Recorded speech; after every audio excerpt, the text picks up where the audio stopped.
25 नंतर सगळ्यांनी आपल्या त्वचेची काळजी ही घ्यायलाच पाहिजे. लार्जेस्ट ऑर्गन आहे ही त्वचा हा, आणि जेवढी लवकर आपण त्याची निगा ठेवायला चालू करू तेवढा आपल्याला उपयोग नंतर होणार आहे. बर्फ पाण्यात घ्यायचा आणि त्या मोठ्या भांड्यात चेहरा बुडवून ठेवायचा. अगदी रोज करा असंही म्हणतात. तर योग्य आहे अयोग्य आहे आयुर्वेद काय सांगतात? ज्यांच्या शरीरात वातदोष वाढलेला असेल त्यांची त्वचा ही ड्राय असणार, आणि ज्यांच्या शरीरामध्ये कफाधिक्य असेल त्यांची स्किन जी असेल ही थोडी ऑइली असणार. कोरा म्हणजे चांगली स्किन आणि थोडासा सावळं थोडासा डार्क स्किन म्हणजे खराब स्किन, असं काही आहे? स्किनला जो वर्ण प्राप्त होतोय तो ह्या रंजक पित्तामुळे होत असतो. चेहऱ्याची जी स्किन आहे त्यातला जो डोळ्यांखालचा भाग असतो, तर त्याबद्दल खूप आम्ही ऐकतो की ते फक्त स्ट्रेसमुळे आहे, त्याच्यावर काहीच ऑप्शन नाहीये दुसरा, वेळेत झोपा वेळेत उठा. काळी वर्तुळं कधी येतात आपल्याला की जेव्हा रात्री झोपताना मोबाईलचा यूज हा सगळ्यात जास्त होत असतो. आयर्न डेफिशियन्सी, हिमोग्लोबिन शरीरात कमी असेल, सो त्याच्यासाठी आयुर्वेदातलं एक महत्त्वाचं औषध आहे ते म्हणजे शतधौत घृत. जर आहारात रोज कच्चा कढीपत्ता खाण्यात असेल तर केस पांढरे होत नाही, म्हणजे पूर्वजन्मी केलेल्या पापकर्मांमुळे झालेले हे स्किन डिसीजेस असतात, असा उल्लेख आयुर्वेदात आलेला आहे. कसा संबंध आहे एकमेकांचा पचनाचा आणि स्किनचा? साधारण सांगता येईल किती लिटर पाणी प्यायला पाहिजे? 4 लिटर हे आयडियली प्या असं सांगतातच सगळे लोक. प्रत्येक माणसाने रोज बाहेर पडताना जी सनस्क्रीन लावतो ती लावताना काही चुकावत आहेत का? ती निवडताना काही चुकावत का? आता अनेक जणांची कंप्लेंट काय असते की सनस्क्रीन लोशन वापरल्यानंतर त्वचा ही खूप ड्राय पडलेली आहे किंवा ती खूप काळी पडायला लागलेली आहे. आपण कोरियन स्किन पेक्षा आपण इंडियन स्किन आहोत, आपण तसेच राहणं गरजेचं आहे. सो आपण बघतो की सोनं हे निर्मळ आहे, त्याचा वापर आपण आपल्याला स्किन ग्लो मिळण्यासाठी सुद्धा करू शकतो. एखाद्याला जर रोज सकाळी उठल्यावर चहा आणि पोळी खाण्याची सवय असेल तर त्यांना 20 वर्षांनंतर स्किन डिसीजेस होण्याचे सगळ्यात जास्त चान्सेस असतात. मलाच स्वतःचं स्किन केअर सुरू करायचं संभ्रमाचं वातावरण. मी दिवसाची सुरुवात नक्की कशाने करू त्यांनी पचनही चांगलं राहील, स्किनही चांगली राहील. सप्रेम नमस्कार, विनंती विशेष मित्रांनो, द पोस्टमनमध्ये तुमचं पुन्हा एकदा स्वागत आहे. मी तुमचा पोस्टमन सर्वेश. आज घेऊन आलो आहे आरोग्याचं पत्र. ही सिरीज तुम्हाला माहिती आहे ज्याच्यामध्ये आपण वेगवेगळे डॉक्टर्स बोलवत असतो आणि वेगळ्या आजारांवर असेल किंवा लाईफस्टाईल संदर्भातल्या ज्या काही महत्त्वाच्या गोष्टी असतील त्या डिस्कस केल्या जातात. तुम्हाला खूप आवडते आहे ही सिरीज, आम्हाला कमेंट्सवरनं कळतं आहे. तर आजचा विषय आहे आयुर्वेद आणि स्किन.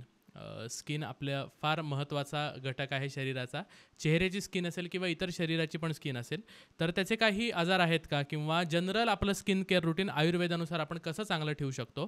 कारण जेव्हा आपण एकमेकांना भेटतो तेव्हा सगळ्यात आधी आपण बघतो ती पर्सनॅलिटी बघतो, आणि आपली स्किन कशी आहे याच्यावरून आपली पर्सनॅलिटी फार ठरत असते. त्यामुळे आयुर्वेदिक काही टिप्स असतील, आयुर्वेदिक उपचार असतील ज्या स्किनला आपल्या चांगलं ठेवतात, या संदर्भात आपल्या आजच्या चर्चा असणार आहेत. आणि चर्चेसाठी आले आहेत आयुर्वेदाचार्य डॉक्टर ऋचा मेंदळे पै. मॅडम, खूप खूप स्वागत आहे तुमचं. खूप महत्त्वाचा विषय आहे आजचा. तत्पूर्वी मी तुमची ओळख करून देतो. त्या तन्वी हर्बलच्या संचालिका आहेत. गेल्या 10 वर्षापासून त्या प्रॅक्टिस करत आहेत.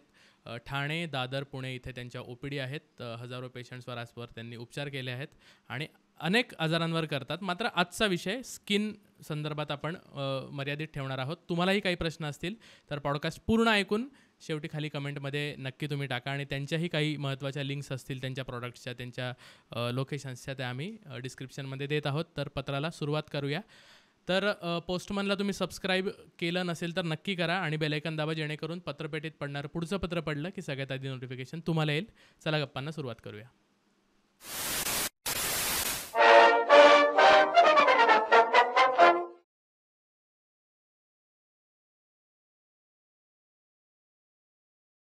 डॉक्टर ऋचा, पुन्हा एकदा स्वागत आहे तुमचं. नमस्कार. आता मी इंट्रोमध्ये जसं म्हणलं की एखाद्या व्यक्तीला जेव्हा आपण भेटतो तर सगळ्यात आधी तिची पर्सनॅलिटी आपल्याला अट्रॅक्ट करते, आणि पर्सनॅलिटीमध्ये पण स्किन तुमची कशी आहे याच्यावर खूप गोष्टी ठरतात. तर पहिला प्रश्न माझा तिथूनच सुरुवात करायची की आयुर्वेदाचा आणि स्किनच्या आरोग्याचा असा एकूण किती संबंध आहे? आयुर्वेदानुसार त्वचा ही 7 स्तरांपासून बनलेली आहे. जेव्हा आपण विचार करतो की एखादा वैद्य नाडी परीक्षा करतो तेव्हा पण त्याला ह्या त्वचे थ्रूच कळतं की आपल्या शरीरात कुठले दोष वाढलेत. वात, पित्त, कफ, म्हणजे स्पर्शज्ञान आपल्याला त्वचेमुळेच होत असतं. सो त्वचा ही आयुर्वेदानुसार खूप महत्त्वाची त्याच्यासाठी आहे, कारण का लक्षणांनुसार आपल्याला कळत असतं. तसंच आयुर्वेदामध्ये अनेक ट्रीटमेंट्स आहेत, जसं लेपचिकित्सा आहे किंवा पोट्टली चिकित्सा आहे. ह्याचासुद्धा त्वचा ही एक माध्यम आहे हे औषध तिथपर्यंत पोचवण्यासाठी. ते बाहेरून लावल्यावर ते ॲब्झॉर्ब होऊन तिथपर्यंत पोचण्यासाठी सुद्धा त्वचा काम करत असते.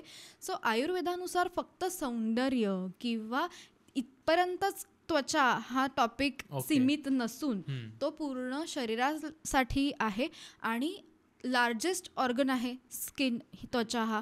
सो त्याची निगा राखणंही तितकंच महत्त्वाचं आहे आणि जेवढी लवकर आपण त्याची निगा ठेवायला चालू करू तेवढा आपल्याला उपयोग नंतर होणार आहे. सो त्वचेचं आरोग्य नीट ठेवण्यासाठी आयुर्वेदामध्ये दिनचर्यासुद्धा जी सांगितलेली आहे त्याच्यामध्ये सुद्धा अभ्यंग, उद्वर्तन ह्याचे उल्लेख आलेले आहेत. म्हणजे त्वचेला इतकं महत्त्व आयुर्वेदाने दिलेलं आहे. सो आपली त्वचा म्हणजे 25शी नंतर सगळ्यांनी आपल्या त्वचेची काळजी ही घ्यायलाच पाहिजे. कारण काय रिंकल्स 40मध्ये पडायला लागतात आणि नंतर असं वाटतं की अरे आपण तर काही काळजी घेतलीच नाही आधी, मग ती वेळ निघून गेलेली असते. म्हणून प्रत्येकाने ह्या एजनंतर आपल्या स्किनची रेग्युलर स्किन केअर घेणं किंवा अभ्यंग करणं, उद्वर्तन करणं हे खूप महत्त्वाचं आहे. ओके, आयुर्वेद म्हणल्यानंतर 3 शब्द सगळ्यात आधी डोळ्यासमोर येतात महत्त्वाचे, वात, पित्त आणि कफ. तर या 3 पॅरामीटर्सवर स्किन तुम्ही कशी जज करता? ओके, सो ह्यातला जे पित्त आहे त्यातला जे रंजक, पित्ताचे पण 5 प्रकार असतात, त्यातलं जे रंजक पित्त आहे त्यामुळे आपल्याला वर्ण प्राप्त होत असतो. म्हणजे स्किनला जो वर्ण प्राप्त होतोय तो ह्या रंजक पित्तामुळे होत असतं. तसंच त्वचेच्या ठिकाणी भ्राजक पित्तसुद्धा असतं की जे पचन करण्याचं कार्य करत असतं. कुठलाही लेप लावला किंवा त्याचं पचन होऊन कन्वर्ट करणं, म्हणजे एनर्जी कन्वर्ट करून पुढे पास करणं, तर ते सुद्धा हे भ्राजक पित्त करत असतं. तसं आता वात, पित्त, कफ ह्याप्रमाणे प्रत्येक व्यक्तीची स्किनसुद्धा वेगळी असते. म्हणजे आता वाताचा जो व्यक्ती असेल तर त्याची थोडी रुक्ष असते त्वचा, खरखरीत असते किंवा त्या व्यक्तीला सुरकुत्या ह्या लवकर पडायला लागतात किंवा वर्ण हा थोडा सावळा असतो. हा झाला वात प्रकृतीचा व्यक्तीचा. त्याच्यानंतर पित्त प्रकृतीची जी व्यक्ती असते त्याचा जो वर्ण असतो तो गोरा असतो. त्याच्यानंतर त्यांना म्हणजे सतत पिंपल्सचे त्रास होत असतात, ॲक्ने येणं, जळजळ होणं किंवा इचिंग होणं ह्याचा प्रॉब्लेम पित्त प्रकृतीच्या लोकांना होत असतो. त्याच्यानंतर कफ प्रकृतीचे व्यक्ती येतात की ज्यांची स्किन ही स्निग्ध असते, जाड असते आणि त्यांना वरचेवर पिंपल्सचा काही त्रास होत नाही आणि वर्ण पण गोळा असतो. सो हे जे असतात हे कॅरेक्टरिस्टिक्स असतात, त्याप्रमाणे त्या व्यक्तीची स्किन ठरत असते आणि ती जन्मापासून ठरलेली असते. म्हणजे असं नाही आहे की आपण थोडे दिवस केअर घेतली म्हणून आपली वात प्रकृतीमधून पित्त प्रकृतीची स्किन होईल, तर असं काही होणारं नसतं. ज्याची जशी प्रकृती आहे त्याने त्याप्रमाणेच काळजी घेणं पण महत्त्वाचं आहे. म्हणजे वात प्रकृतीच्या लोकांनी त्याप्रमाणे, पित्त प्रकृतीच्या लोकांनी त्यांच्या शरीरातील दोषाप्रमाणे ती ट्रीटमेंट घेणं गरजेची असते. ओके, एक थोडासा ऑफ द टॉपिक माझा आता प्रश्न पडलाय मला की आयुर्वेद या गोष्टीकडे कसं बघतं की गोरा म्हणजे चांगली स्किन आणि थोडासा सावळं, थोडासा डार्क स्किन म्हणजे खराब स्किन, असं काही आहे की अजून काय काय त्याच्यामध्ये मुद्दे तुम्ही बघता? म्हणजे एखादी असं पण असू शकतं ना की व्यक्ती सावळी आहे पण तेज आहे, ते आपल्याला जाणवतं, ओज आपण म्हणतो. हां, सो आयुर्वेदानुसार असं कुठेही लिहिलेलं नाही आहे की गोरी स्किन म्हणजे चांगली स्किन किंवा सावळी स्किन म्हणजे ती चांगली नाही आहे, असं कुठेही उल्लेख नाही आहे. तुमच्या चेहऱ्यावर ग्लो असला पाहिजे, दॅट इज इम्पॉर्टंट, की ते तुमचं ओज आहे. म्हणजे एखाद्याची सावळी स्किन असते पण त्यालाही इतकी सुंदर तेज असतं, कांती असते की ते बघून त्याची पण स्किन आवडेल असं वाटायला लागतं. सो तसं कुठेही लिहिलेलं नाही आहे. पण आपलं ओज म्हणजे सप्तधातूंच्या निर्मितीनंतर जे ओज निर्मिती होते ती जर शरीरात चांगली असेल तर 100% आपल्या स्किनला ग्लो हा असतोच असतो. मग ती कोणत्याही रंगाची असू दे त्यांनी फरक पडत नाही. आपण फक्त एक चष्मा घातलाय लोकांनी डोळ्यावर की गोरं म्हणजे चांगलं आणि काळं म्हणजे किंवा थोडंसं सावळं म्हणजे खराब. पण आजच्या जमान्यात आय डोंट फील की आता तसं आहे. आधीच्या काळात मे बी असेल, पण आताच्या काळात तसं राहिलेलं नाहीये. कारण की आपण आज ज्या काही अभिनेत्री बघतो त्यांचे रंग आणि आज त्या फ्लॉन्ट करतायत बिकॉज त्यांना त्याचा प्राऊड आहे की माझी ही स्किन आहे. सो त्याच्यात कुठेही आज आय डोंट फील की त्याच्यात कुठेही इश्यूज आता जास्त आहेत. अच्छा, ओके. आयुर्वेदानुसार दिनचर्या कशी असली पाहिजे त्वचेच्या आरोग्यासाठी, चांगलं आरोग्य राहण्यासाठी? ओके, सो आयुर्वेदानुसार जेव्हा दिनचर्या आपण बघतो तर तेव्हा आपल्या त्वचेच्या आरोग्यासाठी पहिले म्हणजे सकाळी उठल्यावर आपल्याला उष्णपान करायचं आहे. म्हणजे सकाळी उठल्यावर पहिले गरम पाणी प्यायचं. त्याच्यात 1 चमचा गाईचं तूप घातलं तरी चालेल. ह्याने शरीरात साठलेले जे काही टॉक्झिन्स आहेत, मळ आहे, तो बाहेर पडण्यासाठी आपल्याला मदत होते. त्याचबरोबर स्किनला ग्लो येण्यासाठी सुद्धा मदत होते. त्याचबरोबर कोलॅजन लेवल्स वाढण्यासाठी सुद्धा ह्या तुपाने आपल्याला मदत होत असते. दुसरी गोष्ट म्हणजे आपल्याला अभ्यंग करायचं असतं. आयुर्वेदानुसार अभ्यंग हे रोज करायला सांगितलेलं आहे आणि आपण नॉर्मली फक्त दिवाळीत करत असतो तसं न करता त्याचा वापर हा आपण रोज करायचा असतो. अभ्यंगासाठी तेल वापरणं आवश्यक असतं. त्याच्यानंतर उद्वर्तन करायचं असतं, म्हणजेच काय तर उठणं लावणं. ते सुद्धा आपण दिवाळीतच करतो, तेही रोज करायला पाहिजे. उठणं जेव्हा आपण रोज लावतो तेव्हा आपल्या स्किनवर वरची जी डेड स्किन असते ती निघून जायला किंवा सिबॅशियस ग्लँड किंवा स्वेट ग्लँड जर ब्लॉक झालेल्या असतील तर त्या नीट क्लीन व्हायला सुद्धा आपल्याला मदत होत असते. चेहऱ्याला पण लावू शकतो, चेहऱ्याला पण रेग्युलर लावू शकतो, काही हरकत नाही त्याला. आणि त्याचबरोबर पादाभ्यंग सुद्धा आयुर्वेदानुसार सांगितलेलं आहे. म्हणजे त्याने काय करायचं आहे तर आपण पायाला साजूक तुपाने मसाज करायचा आहे आणि काशाच्या वाटीने घासून छान उष्णता बाहेर काढायची आहे. पायातनं जेव्हा काशाची वाटी आपण घासतो तेव्हा एक काळा थर तयार होत असतो, म्हणजे ती आपल्या शरीरातनं निघालेली उष्णता असते आणि त्यामुळे आपल्या डोळ्यांना सुद्धा ते जे येतं, काळी वर्तुळं असतील तर ती जाण्यासाठी सुद्धा मदत होते आणि रात्री शांत झोप लागायला सुद्धा मदत होत असते. अच्छा. सो हे दिनचर्येच्या क्रमानुसार जे आपल्या त्वचेसाठी आवश्यक आहे ते प्रत्येकाने अगदी रोज करणं आवश्यक आहे. असं नाही आहे की दिनचर्या 2 दिवस फॉलो केली आणि नंतर आपण विसरून गेलो, त्याने उपयोग नाही होणार. हे जे काही उपाय आयुर्वेदानुसार सांगितलेले असतात ते आपल्या लाईफस्टाईलचा एक पार्ट झाले पाहिजे. अच्छा. ऑलरेडी ऑइली स्किन असणाऱ्यांनी पण जर समजा रोज तेल लावलं तर अजून त्यांना ऑइलीनेसचा त्रास होऊ नाही होणार, कारण काय त्याच्यात आपण मसाज करतो त्यामुळे ते ॲब्झॉर्ब होऊन जात असतं. सो त्याने काही प्रॉब्लेम होत नाही. ड्राय आणि ऑइली स्किनवर मला थोडंसं यायचं आहे. आयुर्वेद पण याच्याकडे ड्राय आणि ऑइली असंच बघतं का? आणि काय मुख्यत्वे कारणं आहेत? जर खूप ऑइली आहे तर मॉडरेट कशी करू शकतो किंवा खूप ड्राय आहे तरी आपण मॉडरेट कशी करू शकतो? आता आपण पहिल्या प्रश्नात बघितलं किंवा आपण वातपित्त कफ हे बघितलं, त्याप्रमाणे ज्यांच्या शरीरात वातदोष वाढलेला असेल त्यांची त्वचा ही ड्राय असणार आणि ज्यांच्या शरीरामध्ये कफाधिक्य असेल त्यांची स्किन जी असेल ही थोडी ऑइली असणार. सो आता आपल्याला वात वाढलेला आहे तर त्याची स्किनची काळजी कशी घ्यायची? ड्रायनेस आलेला असतो, सो रात्री झोपताना ऑइल मसाज करणं किंवा अभ्यंग करणं याची आपण काळजी घेऊ शकतो. किंवा साधं तूप असतं त्याचं सुद्धा आपण लेप रात्री झोपताना लावू शकतो. आता ऑइली स्किन जर जास्त आहे तर तेव्हा आपल्याला उठण्याचा फायदा होतो, कारण काय जास्त सिक्रिशन्स जी होत असतात, ऑइल सिक्रिशन्स, त्या ग्लँडमध्ये कुठेतरी प्रॉब्लेम असतो आणि त्यामुळे त्याचं सिक्रिशन हे थोडंफार जास्त प्रमाणात होतं. अच्छा. सो तो मळ निघून जायला किंवा स्किन क्लिअर व्हायला सुद्धा आपल्याला उद्वर्तन म्हणजेच उठण्याचा उपयोग होत असतो आणि त्याचा वापर आपण रेग्युलर करायचा की ज्याने ड्राय आणि ऑइली स्किन ह्याला आपण मेंटेन करू शकतो. अच्छा, बॅलन्स होऊ शकतो. चेहऱ्याची जी स्किन आहे त्यातला जो डोळ्यांखालचा भाग असतो तर त्याबद्दल खूप आम्ही ऐकतो की ते फक्त स्ट्रेसमुळे आहे, त्याच्यावर काहीच ऑप्शन नाही आहे दुसरा, वेळेत झोपा वेळेत उठा. चेहऱ्याच्या इतर स्किनसाठी भरपूर प्रॉडक्ट्स आहेत, पण त्याच्या डोळ्यांखाली असले कुठले आयुर्वेदिक प्रॉडक्ट आहेत का की जे डोळ्याच्या खालची वर्तुळं कायमसाठी घालून देऊ शकतात?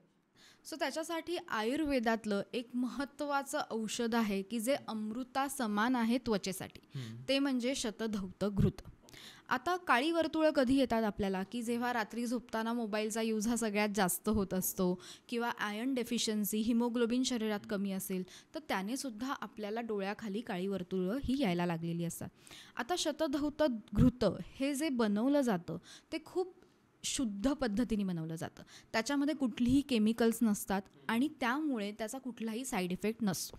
सो ते आपण डोळ्यांना लावलं तरी थोडं जरी डोळ्यात गेलं तरी आपल्याला त्याने त्रास होत नाही आणि तिकडच्या स्किनला मॉइश्चर मिळण्यासाठी, सुरकुत्या कमी होण्यासाठी आणि जो काळा टोन आलेला असतो डोळ्याखाली तो कमी व्हायला सुद्धा या शतधौत घृताने उपयोग होत असतो.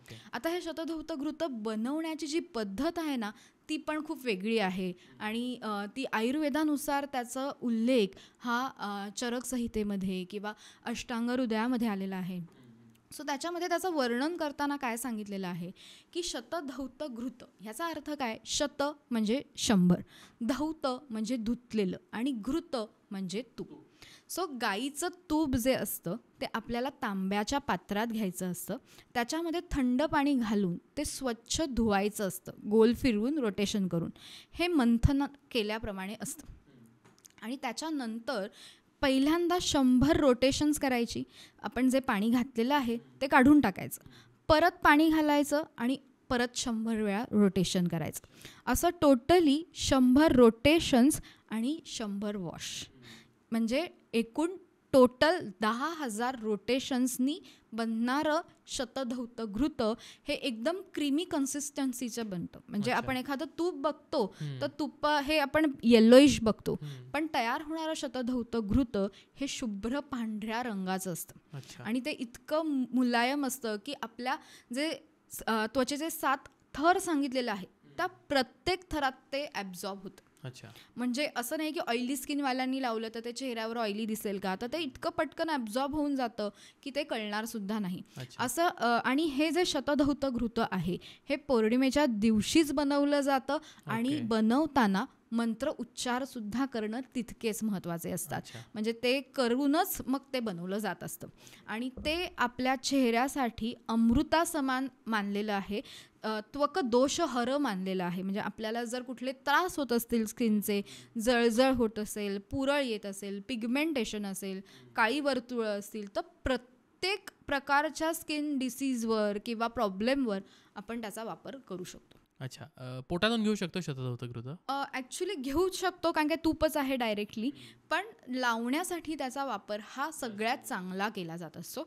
सो तो रेग्युलरली रात्री झोपताना आपल्याला ते शतधौत घृत जे आहे त्याचा वापर आपण करायचा असतो. अच्छा, हे घरच्या घरी बनवलं असतं म्हणून एक प्रश्न मला पडलाय की शेल्फ लाईफ किती असतं मग एकदा बनवल्यानंतर? किती महिने किती वर्ष आपण ते वापरू शकतो? ओके, सो ह्याची शेल्फ लाईफ जी असते ती खूपच कमी असते, म्हणजे अगदी 3 महिन्याचीच असते. पण त्याच्यात कुठलेही प्रिझर्वेटिव्स किंवा एक्स्ट्रा केमिकल्स ॲडेड नसतात, त्यामुळे त्याला शेल्फ लाईफ ही जास्त नसते. सो 3 महिन्याच्या आतच ते वापरलं गेलं पाहिजे. अच्छा, हा झाला म्हणजे खूप भारी औषध झालं आहे आयुर्वेदाचं स्किनसाठीचं. अजून छोटे छोटे कुठले उपाय आहेत की जे आपण स्किनच्या टॅनिंगसाठी म्हणा, किंवा समजा तेज गेला आहे तर इन्स्टंट तेज पाहिजे असेल, असे काही फेस पॅक्स असतील की जे आपल्या किचनमध्ये आयुर्वेदाची सगळी औषधं असतो म्हणतात आपण, तर स्किनसाठी कुठली कुठली औषधं आहेत? सो आयुर्वेदानुसार ना काही उपाय घरगुतीही आहेत आणि काही वनौषधीपासून असतात. सो घरगुती उपाय आपण जेव्हा बघतो तेव्हा मसूर डाळीचं जे पीठ असतं ते घ्यायचं असतं, त्याच्यामध्ये थोडंसं दूध ॲड करायचं आणि त्यानंतर तूप ॲड करायचं असतं. हे मिक्सचर करून ह्याचा जो लेप आहे 7 दिवस कंटिन्युअस करायचा असतो. 7 दिवसानंतर तुमच्या त्वचेला किंवा तुमच्या चेहऱ्याला कमळाप्रमाणे तेज प्राप्त नक्की होईल. अच्छा, याचा उल्लेख योगरत्नाकरमध्ये सुद्धा आलेला आहे, संग्रहात आलेला आहे. सो त्याचा वापर करून हा आपण डेली वापरू शकतो.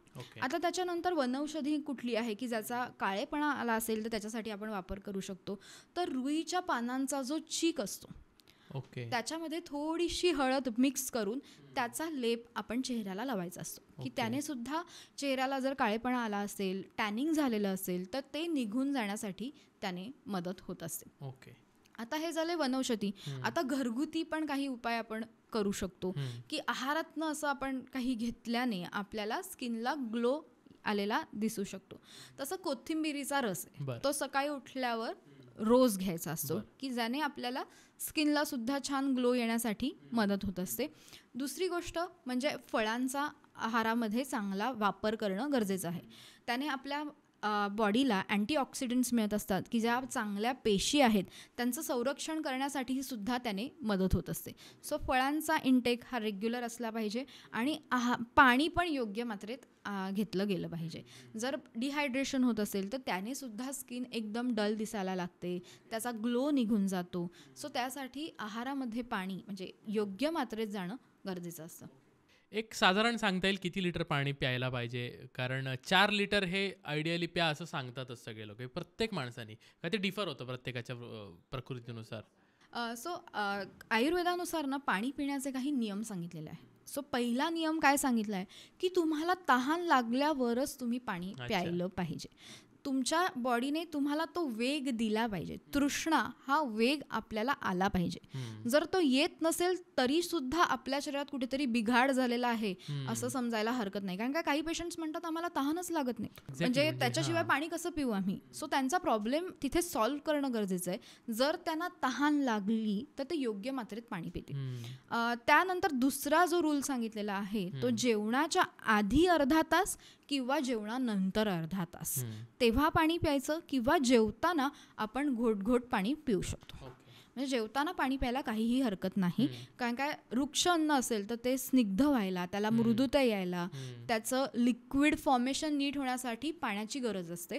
तर ड्राय आहार असेल म्हणजे अगदी वृक्ष आहार असेल तर त्याने सुद्धा स्किनला आपल्याला हळूहळू वृक्षता यायला लागते. सो पाणी हे योग्य मात्रेतच घेतलं गेलं पाहिजे. खूप जास्त प्रमाणात पाणी प्यायलं, 4 लिटर किंवा एवढं प्रमाणात, आणि जर ते तुमच्या शरीराला साथम्य झालं नाही तर त्याचा परिणाम किडनीजवर सुद्धा होऊ शकतो. त्यामुळे आपल्याला किती तहान लागते, आपण किती पाणी पितोय आणि त्याचा निचरा नीट होतोय का हेही बघणं कुठेतरी गरजेचं असतं. अच्छा, म्हणजे आपण ते लिटरमध्ये असं काउंट नकोय करायला. तसं न करता हायड्रेशन लेवल्स आपली नीट मेंटेन झाली पाहिजे. म्हणजे तोंड कोरडं नाही ना पडत आहे. ओके, ह्या काही साईन्स अँड सिम्पटम्स आपण लक्ष ठेवणं गरजेचं आहे. जर आपलं तोंड कोरडं पडलंय म्हणजे आपण थोड्याफार प्रमाणात डिहायड्रेटेड आहोत, मग आपण पाणी प्यायला पाहिजे. आपले लिप्स कोरडे पडतायत का हे जाणवलं तरी मग आपल्याला कळतं की आपण हायड्रेशन लेवल्स आपल्या नीट नाहीये, आपण पाणी प्यायला हवं. ओके, तुम्ही मगाशी म्हणाल की उषप-पान म्हणजे सकाळी उठल्यानंतर कोमट पाणी हे फार महत्वाचं आहे. दिवसाची सुरुवात कुठल्या ज्यूसनी करायची काही हे आहेत का, की ABC तो ऍपल, बीटरूट आणि कॅरेट तो ज्यूस फार भारी म्हणतात स्किनसाठी. काही जण म्हणतात कोहळ्याचा ज्यूस घ्या. म्हणजे ना आता मलाच स्वतःचं स्किन केअर सुरू करायचं, संभ्रमाचं वातावरण. मी दिवसाची सुरुवात नक्की कशाने करू? कोणी म्हणतं की पचनासाठी तुम्ही बडीशोप घातलेला, जिरा घातलेला पाणी प्या. नक्की कशाने सुरुवात करू की ज्याने पचनही चांगलं राहील, स्किनही चांगली होईल? ओके, सो त्याच्यासाठी सकाळी उठल्यावर गरम पाण्यामध्ये 1 चमचा गाईचं तूप घालून त्याचं सेवन आपण करायचं. सो एक दिवस आपण हे करू शकतो. सो दुसऱ्या दिवशी आपण काय करायचं तर त्या दिवशी आपण पुदिना आहे, तुळस आहे, काकडी आहे, हे पाण्यात रात्री भिजत घालून ठेवायचं आणि सकाळी उठल्यावर ते पाणी प्यायचं. दिवसभर ते पाणी प्यायल्याने आपल्याला अल्कलाईन वॉटर मिळतं. म्हणजे काय होतं, आपल्या शरीरातली pH व्हॅल्यू जी आहे ती मेंटेन राहण्यासाठी, की कारण काय त्वचेचं काम काय आहे, टेम्परेचर मेंटेन ठेवणं, सो किंवा हायड्रेशन मेंटेन ठेवणं. सो त्याच्यासाठी आपल्या पोटातला pH व्हॅल्यू पण नीट राहणं गरजेचं आहे. सो त्याच्यासाठी आपण अल्कलाईन्स वॉटर घेऊ शकतो. आता जसं तुम्ही म्हणालात जिरं वॉटर का प्यायचं, तर सूज आलेली असेल शरीरामध्ये कुठे तर ती जाण्यासाठी सुद्धा जिरा वॉटर काम करतो. सो आपण पहिले असं नाही ठरवायचं की हे एकच पाणी मी 6च्या 7 दिवस तेच पिणार आहे, असं न करता आपण एक अल्टरनेट डेज ठरवून त्याप्रमाणे सुद्धा आपण जे पाणी आपल्याला योग्य आहे त्या पाण्याचं आपण सेवन करू शकतो. अच्छा, आवळा रोज पोटात गेला तर चालू शकतो? हो, आवळा हे रसायन सांगितलेलं आहे, तो वयस्थापक आहे आणि दीर्घायुष्य मिळवण्यासाठी सुद्धा तो काम करतो. सो आवळा सुद्धा सकाळी उठल्यावर त्याचं सुद्धा ज्यूस करून आपण घेऊ शकतो. जसं आवळा 1 घ्यायचा, त्यातली बी काढून घ्यायची, जो आवळा आहे ते फळ मिक्सरमध्ये घालायचं, थोडासा त्याच्यामध्ये कढीपत्ता सुद्धा घालायचा आणि त्यानंतर पाणी घालून मिक्सचर करून त्याचा जो ज्यूस तयार होतो तो सकाळी अनशपोटी घेतला तरी चालतो, की त्याने स्किन आणि हेअर हे दोन्ही चांगलं राहण्यासाठी मदत होते.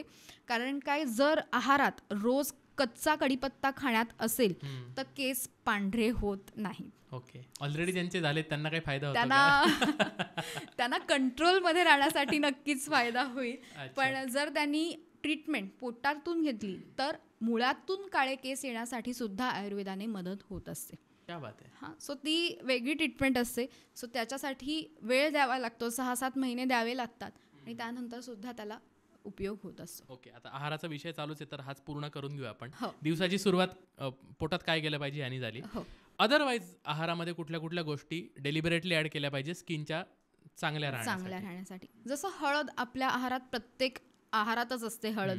सो ती कशी अँटी फंगल आहे, अँटीबॅक्टेरियल आहे, सूज कमी करणारी आहे, त्यामुळे त्याचं सेवन सुद्धा आपण करू शकतो. किंवा रात्री झोपताना दुधामध्ये केशर आणि हळद घालून त्याचं सुद्धा सेवन आपण रात्री झोपताना करू शकतो. कारण काय, केशर हे स्किनसाठी खूप चांगलं आहे. पिगमेंटेशन असेल, ड्राय स्किन असेल किंवा तेज नसेल चेहऱ्यावर, तर ते येण्यासाठी सुद्धा केशर आपल्याला मदत करत असते. सो त्याचं सेवन आपण रात्री झोपताना करू शकतो. आता आपल्या शरीरात स्किन कधी बिघडते, जेव्हा वात पित्त बिघडतंय तेव्हा आपली स्किन बिघडणार. सो आहारात काळ्या मनुका आणि अंजीर ह्यांचं सेवन रोज सकाळी उठल्यावर अनशपोटी करणं गरजेचं आहे. सो 10 काळ्या मनुका आणि 2 अंजीर ह्याचं सेवन आपण सकाळी उठल्यावर केलं तर आपलं पोट साफ राहणार आहे. पित्तदोष आपल्या शरीरात जास्त वाढणारच नाही आहे आणि पोट रेग्युलर साफ होतोय म्हणून वातदोष पण वाढणार नाही. सो ह्यामुळे तुमचं पचन नीट राहील आणि पचन नीट असेल तर स्किनशी रिलेटेड प्रॉब्लेम्स हे तुम्हाला होणारच नाही.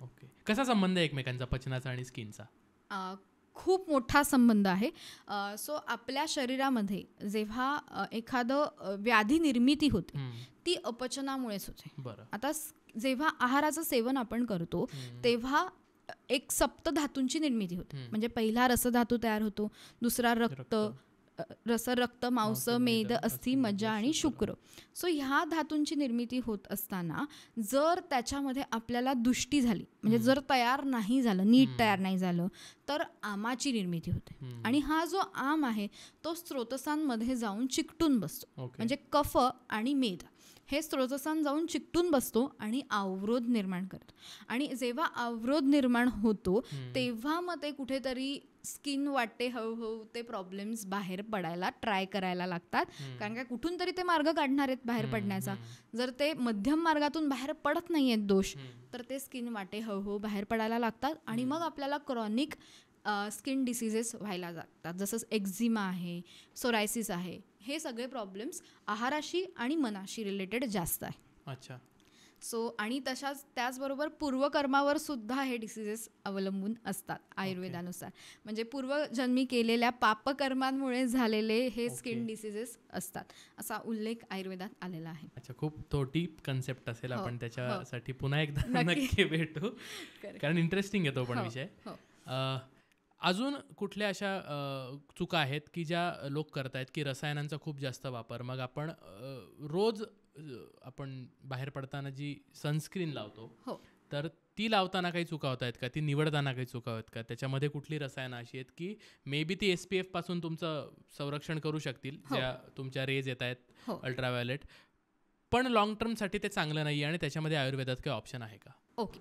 सो आयुर्वेदानुसार आपण स्किनला साधं एखादं खोबरेल तेल लावलं ना तरी आपल्याला एक स्किनला लेअर तयार होतो. अच्छा. सो त्याने UV रेजपासून थोड्याफार प्रमाणात प्रोटेक्शन व्हायला आपल्याला मदतही होतेच. म्हणजे फक्त आपल्याला काय करायचं आहे, वर एक थर त्याच्या निर्माण झाला पाहिजे. आता अनेक जणांची कंप्लेंट काय असते की सनस्क्रीन लोशन वापरल्यानंतर त्यांना असं जाणवतं की त्वचा ही खूप ड्राय पडलेली आहे. हो, मला जाणवतं. किंवा ती खूप काळी पडायला लागलेली आहे, किंवा ते कळत नाही की आपण तर खरं टॅन होऊ नये याच्यासाठी वापरतोय, पण काही पेशंट्समध्ये असेही प्रॉब्लेम्स दिसून येतात.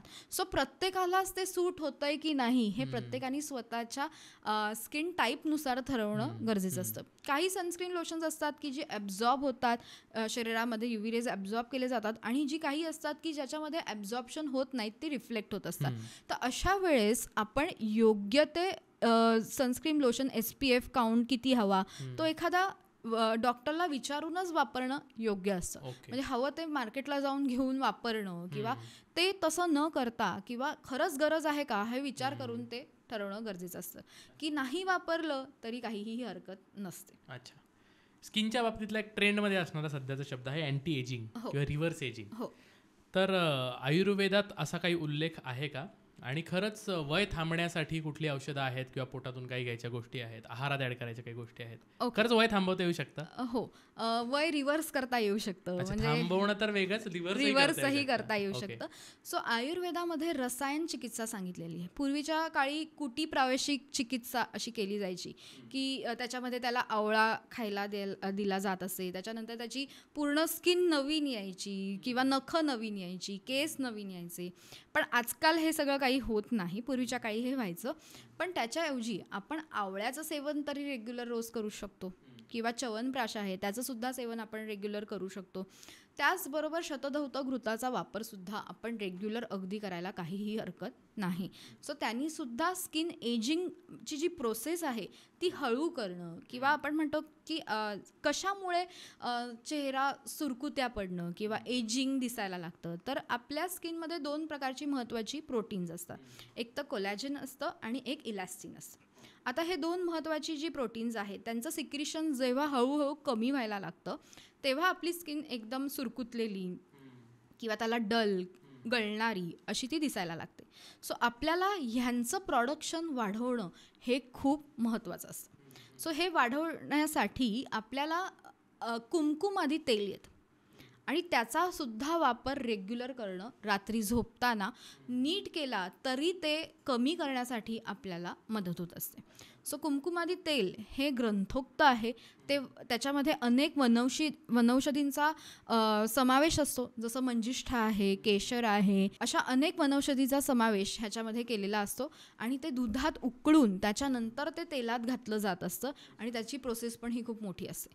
पण ते प्युअर पद्धतीने बनवलं कुमकुमादी तेल जे असतं ते आजकाल अनेक क्रीम्समध्ये मिक्स करून वापरलं जात असतं, पण त्याच्याऐवजी नॅचरल ऑइल जर वापरलं तर त्याने आपल्याला जास्तीत जास्त प्रमाणात मदत व्हायला, स्किन टोन छान राहायला किंवा स्किन इलॅस्टिसिटी छान टिकून राहायला त्याला आपल्याला मदत होणार आहे. व्यायामाचे कुठले योगासनांचे वगैरे प्रकार आहेत खास चेहऱ्यासाठीच्या स्किन म्हणजे? सो चेहऱ्यासाठी असं म्हणायला गेलं ना तर आपल्याला अनुलोम विलोम हेही करणं खूप गरजेचं आहे. ऑक्सिजन लेवल जर आपल्या स्किनला नीट मिळाली तर आपल्याला स्किनचे प्रॉब्लेम जास्त होत नाही. ओके. सो ऑक्सिजन लेवल टिकवून ठेवण्यासाठी व्यायाम करणं गरजेचं आहे, किंवा आपण स्वेद प्रवृत्ती नीट होणार, म्हणजे काही पेशंटमध्ये स्वेद प्रवृत्ती ही होतच नसते, सो तीही होणं गरजेची आहे. जर खूप घाम कमी येतोय किंवा खूप एक्स्ट्रीम येतोय तर त्याच्यावरही ट्रीटमेंट करणं गरजेचं असतं. मग ते स्किनचा कुठेतरी इश्यू तयार झालेला आहे आणि त्यामुळे आपल्याला हे प्रॉब्लेम्स होत आहेत, तर त्याच्यावर वेळेवर ट्रीटमेंट घेणं गरजेचं असतं. ओके. जसे काही फेसपॅक्स असतात की लावल्यानंतर इन्स्टंट ग्लो येतो, काही कार्यक्रम असेल घरामध्ये तर आपण ते लावून लगेच धुवून हे करतो, तर आयुर्वेदाने अजून दिलेले कुठले कुठले आहेत? मला तर एकच माहिती, मुलतानी माती, अदरवाईज काहीच माहीत नाही, तर कुठले कुठले आहेत अजून? सो त्याच्यासाठी आयुर्वेदानुसार मंजिष्ठा हे एक सांगितलेलं आहे की ज्याचा आपण वापर, वनौषधी सांगितलेली आहे की ज्याचा आपण वापर करू शकतो. जेव्हा वांग येतं किंवा आपल्याला ॲक्नेज येत असतात तेव्हा मंजिष्ठा चूर्ण जे असतं ते मधात मिक्स करून त्याचा फक्त चेहऱ्याला जिथे वांग आहे किंवा ॲक्ने आहे तिथे फेस पॅकला ते लावून ठेवायचं. 10 ते 15 मिनटं ठेवायचं, त्याच्यानंतर ते वॉश करायचं. असं 15 दिवस रेग्युलर करायचं असतं. हा झाला पहिला उपाय. दुसरा उपाय म्हणजे अर्जुन छाल चूर्ण घ्यायचं असतं, त्याच्यामध्ये अडुळसा चूर्ण पण ॲड करायचं असतं आणि मंजिष्ठा चूर्ण ॲड करायचं असतं. 1-1 चमचा प्रत्येकी घ्यायचं आणि त्याचा लेप जो आहे तो चेहऱ्याला लावायचा असतो. तिसरा उपाय म्हणजे आपण सहाणेवर दुधामध्ये जायफळ उगाळून त्याचा लेप जिथे ॲक्नेज आहेत, पिगमेंटेशन आहे, त्यावर सुद्धा आपण रेग्युलर लावू शकतो की त्याने पिगमेंटेशन आणि ॲक्ने कमी व्हायला सुद्धा मदत होत असते. अच्छा. आणि पिंपल्स बरेचदा फुटतात आणि त्याच्यानंतर तिथे डाग राहतात, तर ते खूप खूप दिवस राहतात, तर त्याच्यावर लावण्यासाठी काही क्रीम्स येतात की तेवढ्या स्पॉटसाठी लावल्या पण बरेचदा काही उपयोग होत नाही, तर आयुर्वेदिक कुठलं औषध त्याच्यावर आपण लावू शकतो काय? सो त्याच्यासाठी चंदनाचा उपयोग आपण करू शकतो. म्हणजे चंदन सहाणेवर उगाळून, दुधात उगाळून त्याचा लेप आपण लावायचा आहे की त्यामुळे उष्णता निर्माण झालेली असेल तर ती कमी व्हायला. त्याचबरोबर त्याच्यात थोडीशी हळदसुद्धा आपण ॲड करू शकतो की एखादी जखम झाल्यावर आपण तिथे हळद लावली की ती जखम पटकन भरून यायला, कुठलाही व्रण न राहता त्याला आपल्याला हळदीने मदत होत असते. तर त्याचासुद्धा आपण वापर जिथे मार्क्स आहेत त्याच्यावर आपण करू शकतो. मग अशी अभ्यंगाचा उल्लेख झाला, पण एक विचारायचं राहिलं माझ्याकडून की तेलं कुठली कुठली अभ्यंगासाठी वापरता येतात? त्याच्यामध्ये पण आयुर्वेद पुन्हा सांगतं का की प्रकृतीनुसार कुठलं वेगळं तेल असं काही आहे का? सो ज्यांची वात प्रकृती असते त्यांच्यासाठी तीळ तेल हे अभ्यंगासाठी उत्कृष्ट आहे.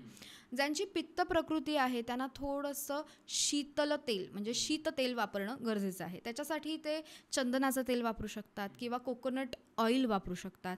आणि ज्यांची कफ प्रकृती आहे त्यांनी बदामाचं ऑइल वापरलं तरी चालतं किंवा तिळाचं तेल, थोडं उष्ण तेल वापरलं तरी चालू शकतं. सो त्यांनी त्यांच्या प्रकृतीप्रमाणे ते तेल वापरणं गरजेचं असतं.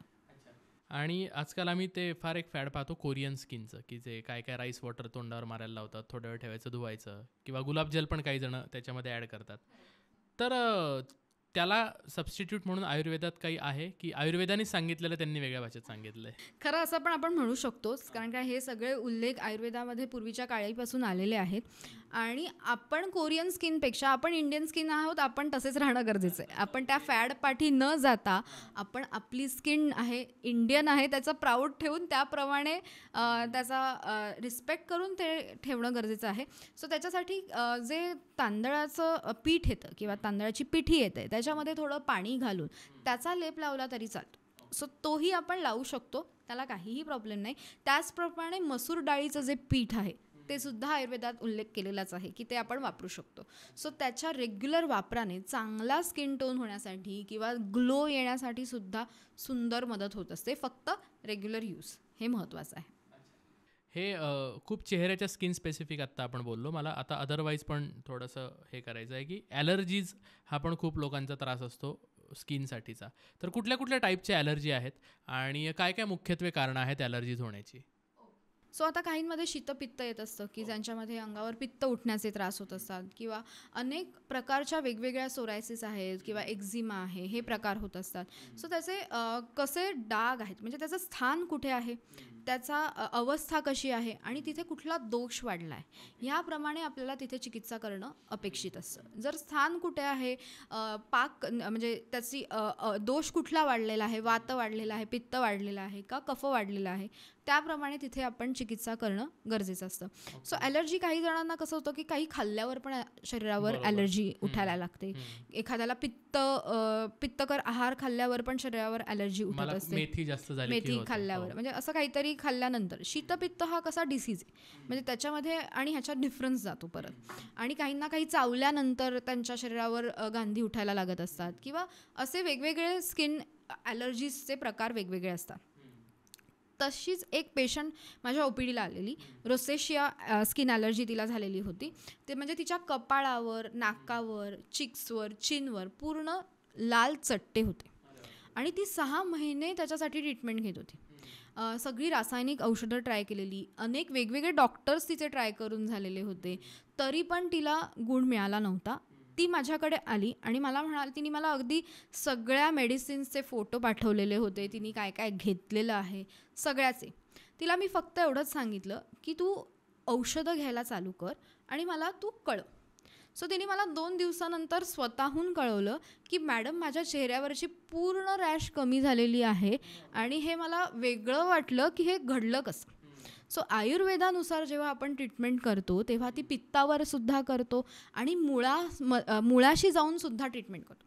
म्हणजे त्याचं कारण काय आहे त्याच्यावर सुद्धा ट्रीटमेंट करणं गरजेचं असतं. आणि ह्यामध्ये तिलाही कळलं की आयुर्वेदामुळे इन्स्टंट रिझल्टसुद्धा मिळतं.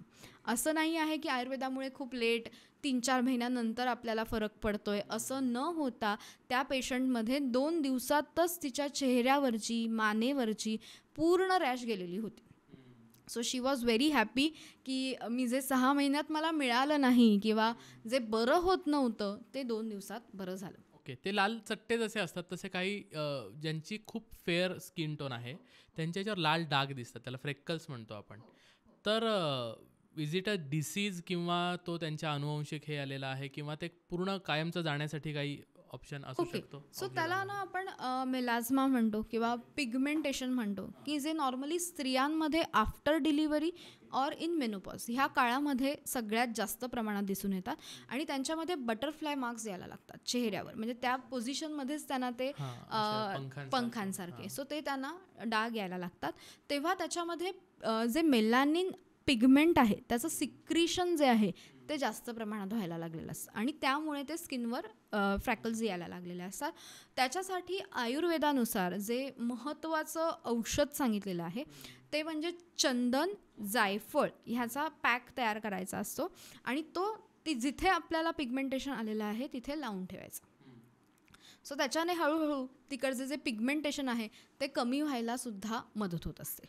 सो त्याच्यासाठी काय तर पोट साफ नीट असणं पण गरजेचं आहे.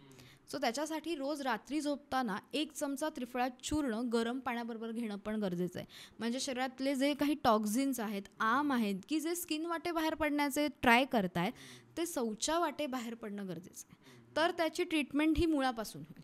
आणि सकाळी उठल्यावर अनंत मूळ वनौषधीचं चूर्ण मिळतं की जे शोथहार आहे, म्हणजे आपल्या शरीरामध्ये सूज असेल किंवा मग शरीरामध्ये उष्णता खूप झालेली असेल की त्यामुळे त्रास होत आहे किंवा ते मूत्रलसुद्धा आहे, म्हणजे स्वेद प्रवृत्ती जास्त होणं किंवा लघवी वाटे सगळी जी घाण साठलेली आहे ती सुद्धा बाहेर पडणं गरजेची आहे.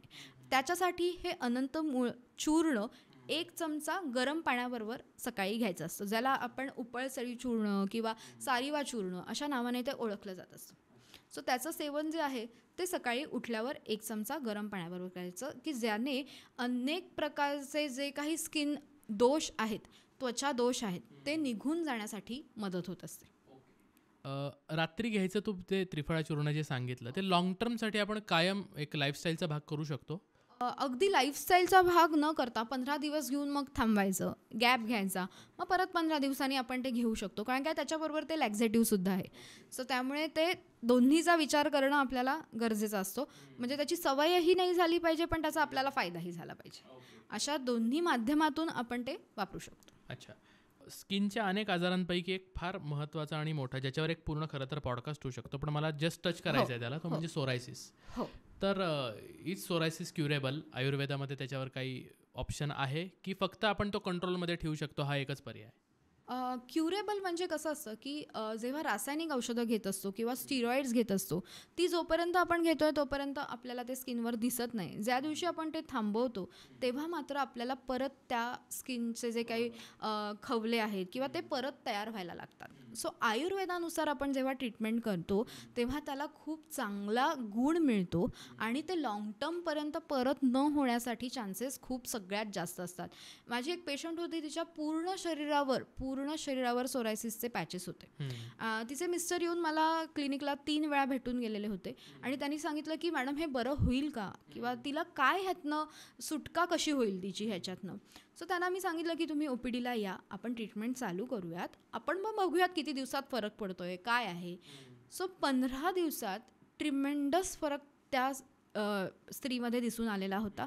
तिचे जे पॅचेस होते ते हळूहळू पूर्ण हील व्हायला लागलेले होते आणि तिथे नवीन स्किन यायला मदत होत होती.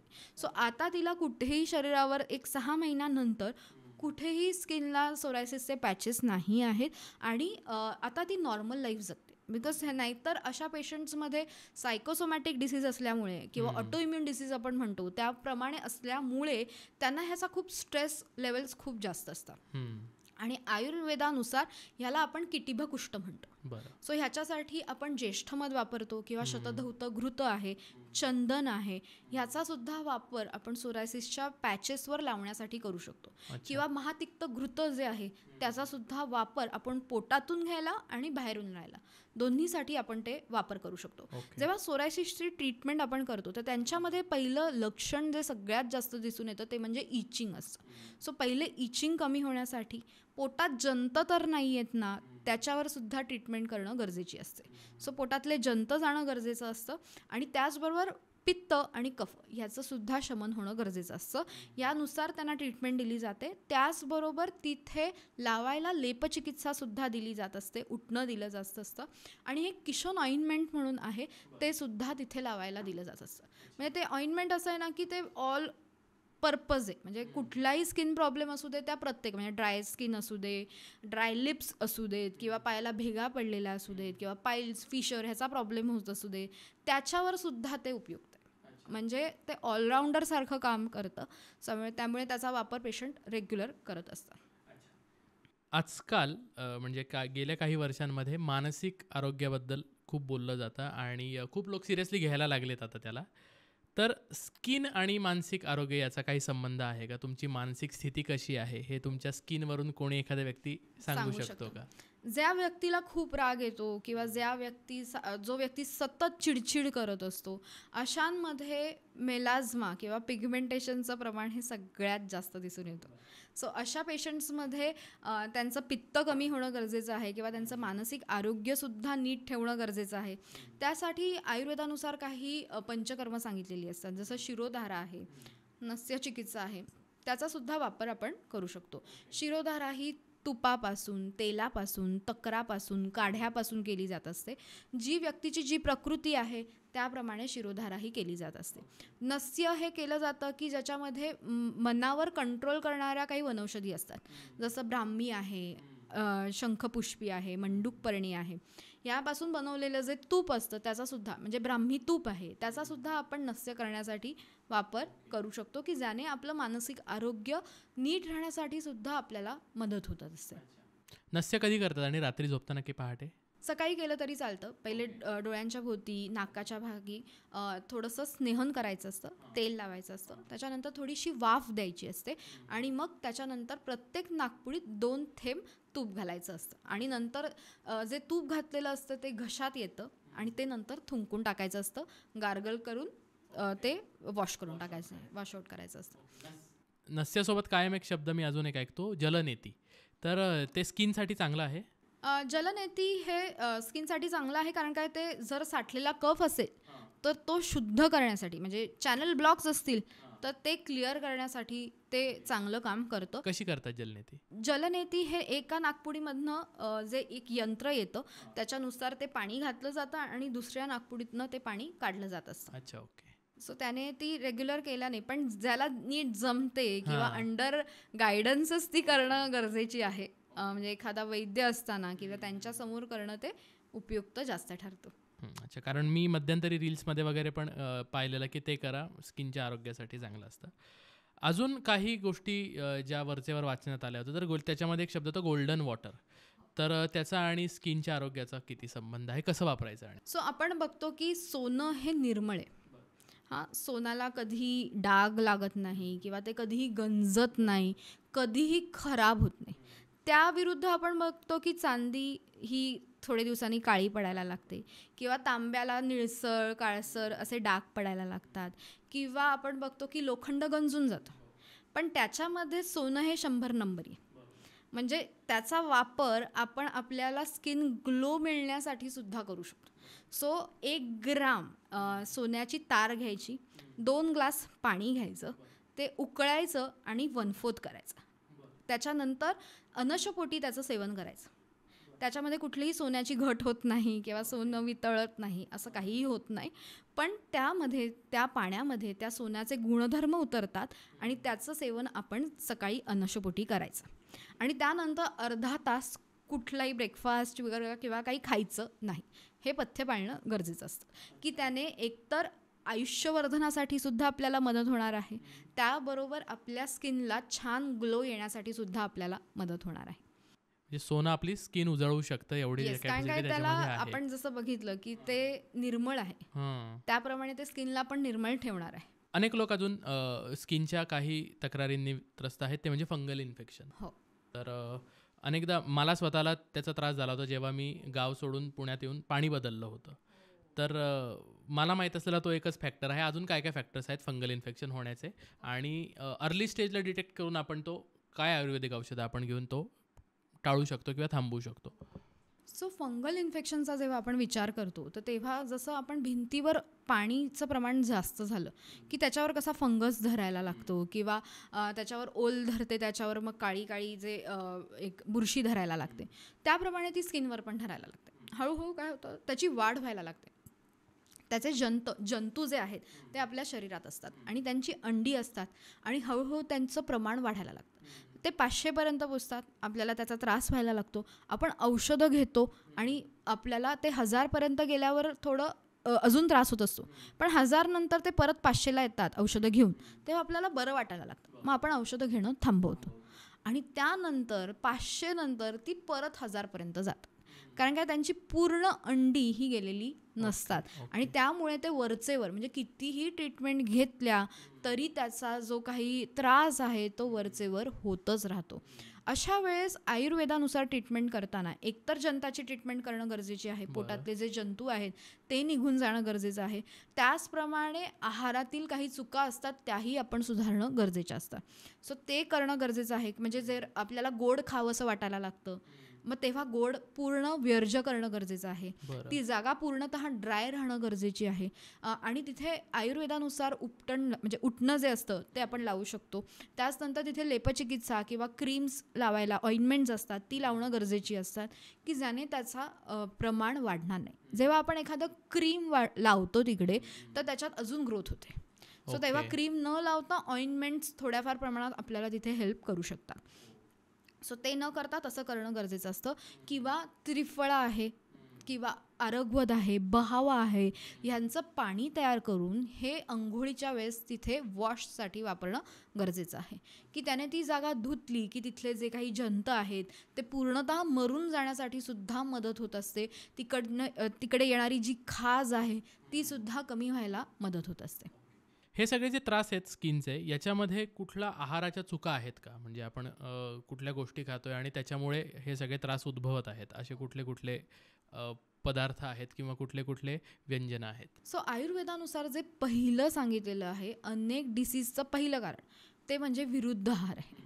सो विरुद्ध आहाराने काय होतं तर आपल्या शरीरात दोष निर्मिती व्हायला लागते, आमनिर्मिती व्हायला लागते आणि मग हळूहळू स्किन डिसीजेस व्हायला लागतात. म्हणजे एखाद्याला जर रोज सकाळी उठल्यावर चहा आणि पोळी खाण्याची सवय असेल तर त्यांना 20 वर्षांनंतर स्किन डिसीजेस होण्याचे सगळ्यात जास्त चान्सेस असतात. सो असे जे काही पदार्थ आहेत, म्हणजे आता चहा आणि पोळी ह्यातलं पोळीमधलंच किंवा जे मीठ आहे हा संयोग चुकीचा. दूध आणि फळं ह्याचा संयोग सुद्धा चुकीचा सांगितलेला आहे. अनेक मिल्कशेक्स वरचेवर सकाळी उठल्यावर घेतली जात असतील तर तीही चुकीची आहे. ती स्लो पॉयझनप्रमाणे काम करत असतात आणि त्याचा इफेक्ट हा आपल्याला इन्स्टंटली दिसत नसतो. त्याचा इफेक्ट मात्र आपल्याला 20 वर्षांनंतर दिसत असतो. सो ज्या पेशंट्सना स्किन डिसीजेस आहेत त्यांनी विरुद्ध आहाराचं सेवन पूर्णतः टाळायचं आहे. जसं दूध आणि मासे हा विरुद्ध आहार आहे. त्याच्यानंतर आता काही जण म्हणतात की शिकरण ह्याने त्रास होईल का? पण शिकरण हे आपण लहानपणापासून खाल्लेलं असतं, त्यामुळे काही प्रमाणात ते सातम्य व्हायला लागलेलं असतं आणि त्यामुळे त्याचा जास्त आपल्याला त्रास हा होत नसतो. त्याच्यानंतर मध आणि तूप हे कधीच समप्रमाणात घ्यायचं नसतं. सो तेही एक विरुद्ध आहार आहे. सो ते कधीही समप्रमाणात, म्हणजे एकाचं प्रमाण जास्त आणि एकाचं प्रमाण कमी असेल तर चालेल, पण समप्रमाणात ते कधीही घ्यायचं नाही. ते विषासमान मानलेलं आहे.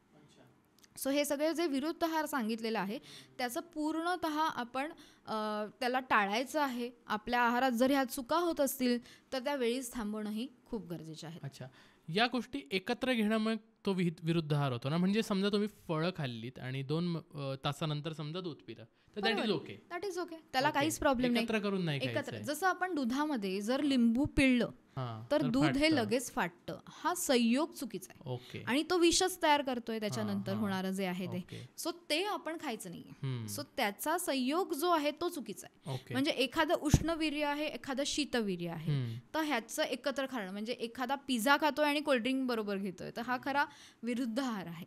म्हणजे शीत आणि उष्ण एकत्र नाही खायचं. किंवा आपण म्हणतो की विहार विरुद्ध, म्हणजे आपण जिथे राहतोय त्याच्या विरुद्ध काहीतरी आहार करायचा. म्हणजे पंजाबला जाऊन महाराष्ट्रीयन फूड खाल्लं तर नक्कीच तिकडे त्रास होईल. सो महाराष्ट्रात राहून आपल्याला महाराष्ट्रीयन फूड खाल्ल्यावर त्रास होणार नाही, पण तिकडे जाऊन होईल.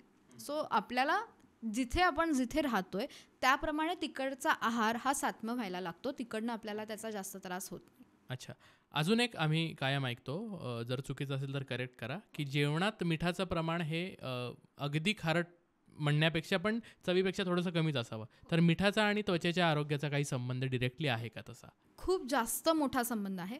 कारण ज्या पेशंट्समध्ये सतत खाज येत आहे, इचिंग किंवा ड्रायनेस येत आहे, त्यांच्यामध्ये मिठाचं प्रमाण हे सगळ्यात जास्त वापर त्यांचा होत असतो. सो ते क्षार आहे.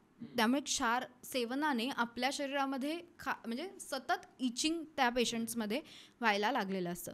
सो त्याच्यासाठी ते चंदनाचा वापर करू शकतात. तर खूप इचिंग होत असेल तर थोडा थंडावा मिळण्यासाठी, किंवा सब्जा वॉटर आहे त्याचा वॉटरचा सुद्धा ते उपयोग करू शकतात.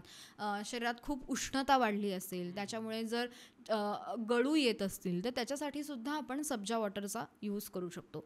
सो 1 चमचा सब्जा सीड्स ह्या पाण्यात घालायच्या आहेत आणि 1 ग्लास पाण्याबरोबर किंवा दुधाबरोबर आपण त्याचं सेवन करू शकतो. क्या बात आहे. ओके, अनेकदा ॲक्सिडेंट झालेले असतील किंवा काही जखमा झालेल्या असतील, कट्स असतील, या जखमा भरून येतात पण त्याचे डाग राहतात, तर त्यासाठी काही औषधं आहेत?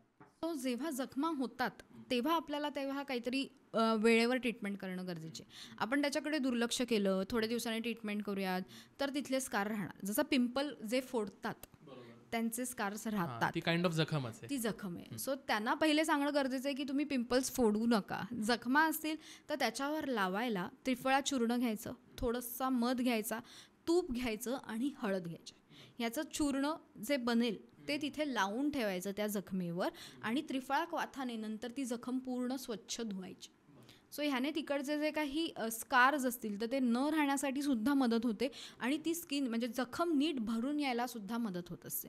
सो त्याचा वापर आपण जेवढा रेग्युलर करतो त्याने सुद्धा आपल्याला मदत होत असते.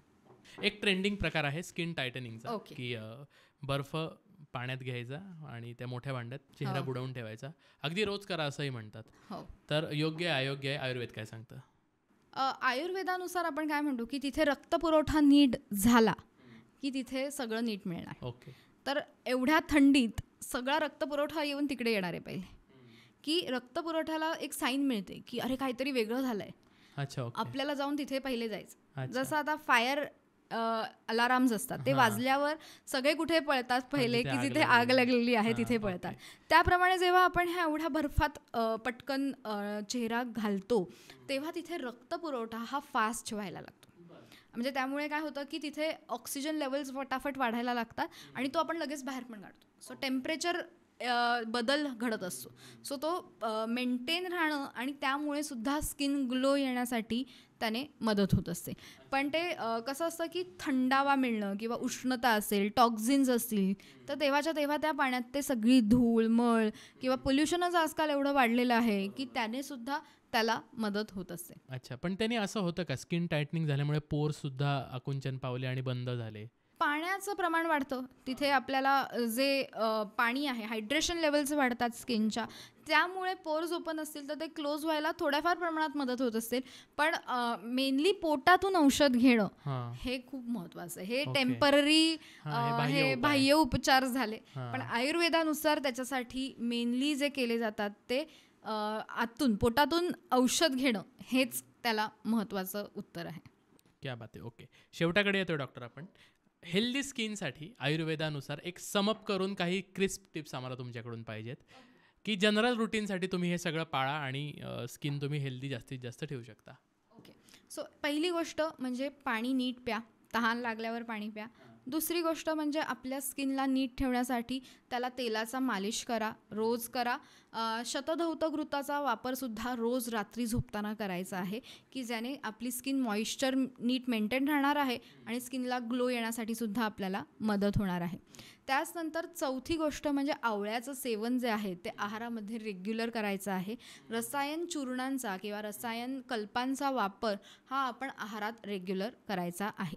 त्याचप्रमाणे म्हणजे अनंत मूळ हे सुद्धा एक रसायन मानलेलं आहे, त्याचासुद्धा आपण वापर रेग्युलर आहारात करणं किंवा सकाळी उठल्यावर करणं खूप महत्त्वाचं आहे. ओके. आणि याच्या व्यतिरिक्त काही त्रास असेल तर डॉक्टर उच्चांना संपर्क करायचा आहे. नक्की नक्की. क्या बात आहे डॉक्टर. खूप खूप धन्यवाद. फार महत्त्वाचा विषय होता. तरी आपण वरचेवर सगळे स्पर्श करण्याचा प्रयत्न केला. स्पेशली स्किन डिसीजेस जे असतील तर लोकांच्या ज्या कमेंट्स येतील त्या कमेंट्स आल्यानंतर त्यांना काय हवं आहे हे आपण अंदाज घेऊन पुन्हा एकदा भेटूया. खूप खूप थँक्यू आमच्या वाचकांसाठी तुम्ही पत्र लिहिलं. मित्रांनो, हे पत्र तुम्हाला कसं वाटलं आम्हाला नक्की कळवा. तुम्ही काय काय उपचार करता आणि मॅडमनी सांगितलेल्या उपचारांनंतर तुम्हाला काय काय फायदे झाले याही कमेंटमध्ये आम्हाला नक्की सांगा. आणि हे पत्र पूर्ण बघितल्याबद्दल खूप खूप धन्यवाद. पोस्टमनला तुम्ही सबस्क्राईब करा. अनेक लोक येत आहेत, व्हिडिओ बघतायत, पण सबस्क्राईब मात्र करत नाही हे आमच्या लक्षात येत आहे. तुमच्या कमेंट्सही आम्ही सगळ्या नक्की वाचत असतो. त्यामुळे नवीन कुठल्या विषयावर आम्ही अजून पत्र घेऊन यायला पाहिजे हे सुद्धा नक्की कळवा. भेटूया पुढच्या भागात. तोपर्यंत खूप खूप धन्यवाद. कळावे तुमचा पोस्टमन सर्वेश.